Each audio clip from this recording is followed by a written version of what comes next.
This is imperial under it's what we were doing 200 years ago, and now of course we've grown out, we've gone way beyond that. Yes, grown out of it, and we rely on international law, and we're not the strongest country in the world anymore. But the strong countries in the world have gone back to being imperial, including the United States, definitely Russia, China in many ways, building a different kind of empire across the world. So that we're now in that situation. What are we going to do about that? Because we should still believe in international law, but it is collapsing all around us. William, let's start with you. I mean, when you were doing diplomacy in the Foreign Office, none of this would have happened. It was a very different world then. Social media was just beginning. Donald Trump wasn't on the horizon. What do you make, just from a purely relationship point of view between the two countries, of what Donald Trump did at 6:30 this morning?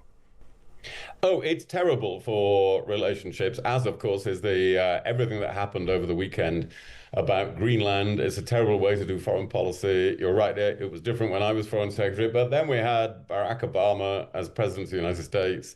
I don't think he would have behaved in this manner, whether he had disagreements with us or not. In this particular case on the Chagos Islands, for instance, it would have been far better if President Trump had made clear privately to the UK some time ago that the United States did not approve of this. He is right not to approve it. I agree with him about that, but he should have made that clear some months ago. Well, he did the opposite. He did approve it. I mean, the point is, he and Marco Rubio did approve the deal, because that was one of the great triumphs they brought back from a visit to Washington.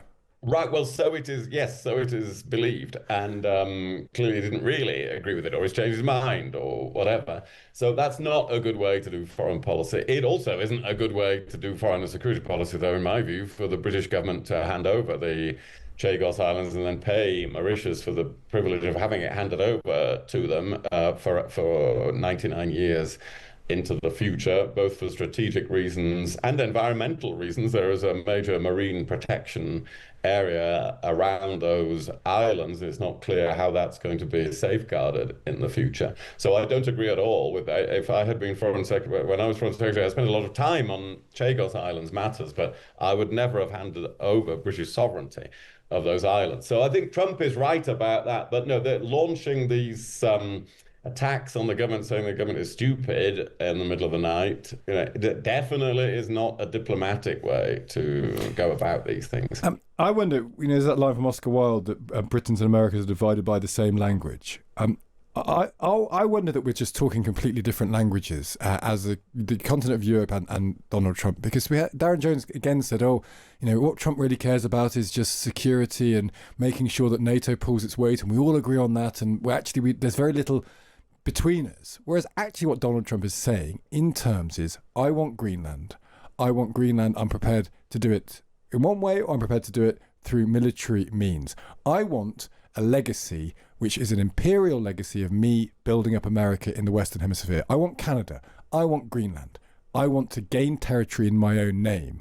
And people like Starmer and Darren Jones and Macron and Rutte say, actually, he just wants NATO to be stronger. It strikes me that they're two fundamentally different things.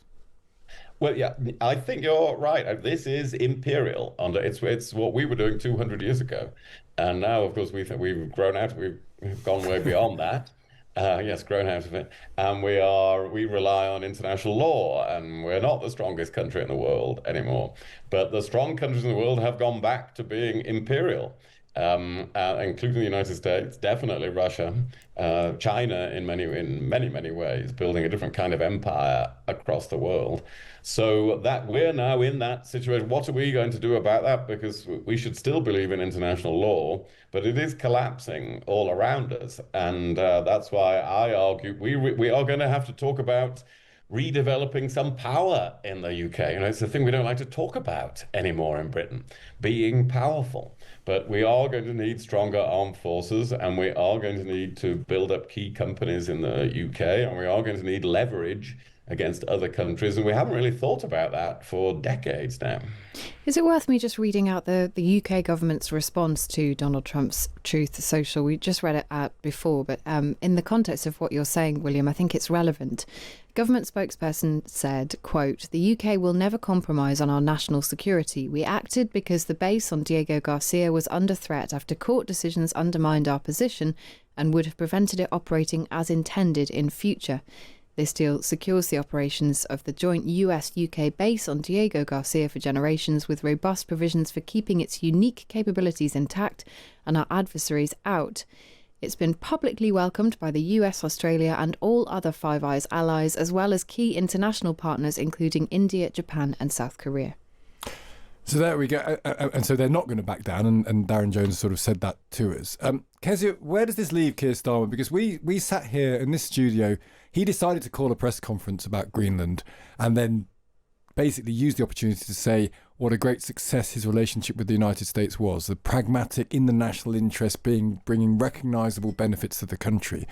At what point does he have to recognise that America doesn't care about this and it actually doesn't have our interests anywhere near to its heart? So at some point, but not yet. So I still think Keir Starmer was right to do what he did yesterday and to talk to the special relationship in the way that he does. It's clearly getting increasingly more difficult and more erratic, but I'm not sure that leads you to the conclusion that it should change now, because I still think Keir Starmer has a better relationship with the US president than most other international leaders do. And whilst its currency is falling, it still has value. He still has to try. And that statement that Kate's just read out, I think, gives us a very clear, very straight up, sanguine version of events, which is actually the deal over the Chagos Islands was about securing the military future of that base for the use of Western allies, US and UK combined forces together. It's a very rational, sensible thing to do. And, you know, we have a very irrational and increasingly erratic US president. So I think Keir Starmer's got to just stick with the strategy that he's had with President Trump since the beginning, knowing, however, that the clock on it is ticking, and I think the alarm goes off the closer we get to that tariff deadline. William, does this end with Trump getting Greenland? I just wonder, we talked about this before on this programme, it's looked at in this direction that Trump might say, I'll give you something on Ukraine, you're going to give me Greenland. And actually, for all the talk, for all the chatter, if he wants Greenland, he can take it. That is true. And he does clearly absolutely want Greenland. So you have to reckon that he might well, yes, he will. He will probably end up with it. But the consequences of that for trust in America, in the rest of the West, are absolutely catastrophic. And this is what I think all of us who've been in British public life are trying to get over to our American friends at the moment. Or not that any of them really control Donald Trump, but really catastrophic and really bringing a lot of glee to Russia to see such division in the West. And while I agree with much of what Kezia said about the Prime Minister's strategy towards Donald Trump, if this happens, he will have a very difficult decision to make. If Donald Trump actually levies tariffs on the UK and other countries as a means of coercing the acquisition of Greenland, and the European Union responds to that with some reciprocal measures, then that's crunch time for the United Kingdom. Are we going to go in with Europe on those reciprocal measures, or just say that even if international law is completely flouted and America does whatever it wants, we're not going to do anything at all? Would you say go in with on balance, I would go in with Europe at that point and say that there has to be some credibility in the end attached to our positions and our words and to our Prime Minister. But I don't pretend that's an easy matter, and it's a terrible thing for the Western world that the president is putting everybody in this position. Would you go in with Europe at that point as well, Casey? Because the damage to the economy would be huge, you would imagine. It would be enormous, and it would be particularly difficult for some key industries, Scottish whisky being one of them. So it's one of these dilemmas where you have what is right for global and international affairs and then what is right for the domestic UK economy. But I still think that the former beats the latter, so I agree with William. William, can I ask you before we move on, when you were Foreign Secretary, how do you think people like Mark Rutte and Emmanuel Macron feel when their WhatsApps to Donald Trump are screen grabbed and posted on Truth Social for millions of people to read? This is also terrible for foreign relations. I mean, again, when I was doing, we were only in the infancy of foreign ministers and heads of government sending each other's text messages, to the great alarm of diplomats when it all began, because of course this means there are messages going that the diplomatic services don't know. They don't know what's being said, because it's all between people's, the personal phones of presidents and prime ministers. But certainly when we started doing that, it was on the basis, well, that was a really confidential channel, although of course could be subject to eavesdropping in one way or another, but personally confidential. And now, yeah, they're all over the place. Everybody is just publishing the text messages. Well, that is bound to mean that people don't send such honest text messages anymore. Did you send one? Can you remember? Did you send a sort of bantery text message to the Foreign Minister of France or to the Secretary of State for the US? Well, not saying, I believe, being a bit old school in this, I thought that, anything important really should go through. Somebody should be taking a note, somebody should be writing it all down. Yeah. So I would say, things like, oh, looking forward to seeing you at the summit next week, but nothing of any actual substance. Now it's got to the point, because of people like Trump doing it, that you get all heads of government, all passing messages of actual substance to each other. But yeah, now that's you can read it on the news the next day. That rather defeats the object. So it's foreign policy is entering a chaotic period, I'm afraid.